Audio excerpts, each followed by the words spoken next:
All right, let's continue talking NOLA rugby with Danny Lee, the head coach of the NOLA Gold. And I understand what this team did last season.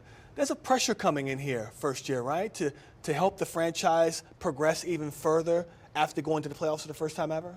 Yeah, for sure. Yep.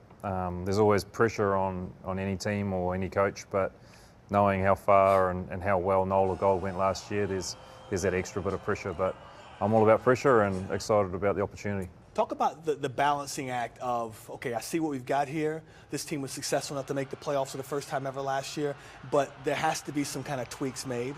You had to go into the season saying, okay, where do I need to make changes with this roster to get us beyond what we did last year? Yeah, and we did that, and we spent the off-season looking pretty hard at what NOLA Gold did last season, and we went about our business around retention of the players that we had that were performing and recruitment of players that were going to effectively add some value to the team for this year. Yeah. And those areas for me was just trying to create a little bit more depth in the squad of high quality players, as well as looking at our set piece and making sure that we can dominate that area. Yeah, and of course, when you're trying to continue building a franchise, a program, it's about keeping the fan involvement as well. That kind of goes hand in hand, doesn't it? They want to see a winner, and for so many years they haven't had a team that's gotten that success that they want, but you want to keep that momentum going because of the fan base. You're trying to build that. Yeah, that's right. And we're trying to build it, through the whole of the state. We want more kids playing the game. We want to have more eyes on it. And if they can see us doing that at the top end, then hopefully we can, guarantee a little bit more in the game, a little bit more skin in the game, and be that other professional team here in the city, and hopefully a professional team like us as a rugby team that can get some results and have the crowd to get them behind us. No doubt about that. And I don't think a lot of people know Danny's resume, and I'm just sitting there talking to him before we did this. 32 combined years, player, coach. So you've got the experience, the pedigree, the skins on the walls there. How much have you decided to use what you've learned in the past, coaching at San Diego, take them to the championship, bring that knowledge on what worked, what did not work into the job here?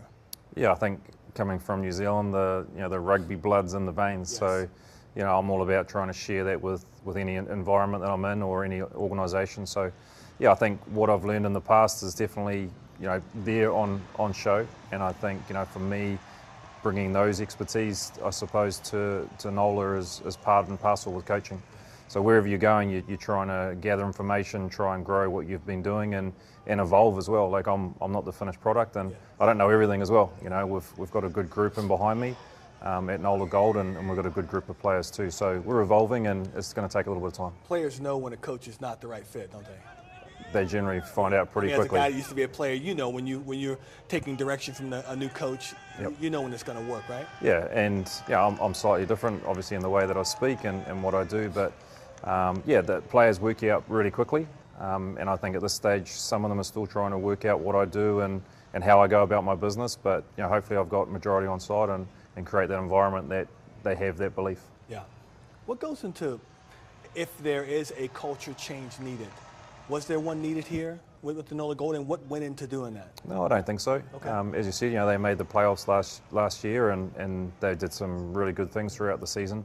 So it's not for me to come in and throw the baby out with the bathwater, as they say. It's about trying to just grow that momentum back into the team, give them confidence around what they're doing, and tweak a couple of things here and there. Yeah. Do I even need to say we're 3 games in the season? There's no need to panic because we've lost the last 2 games. Yeah, I was waiting for it. On that. I was waiting for it. Yeah, and as I said, new coaches, both on attack and defence, and new faces and involved in the team. So I think it's just going to take a little bit of time. We don't want panic. It's a long season ahead. We've still hopefully got 16 more games. So we reset on Monday after the last couple of weeks, and hopefully we can build that confidence and get our things right going forward.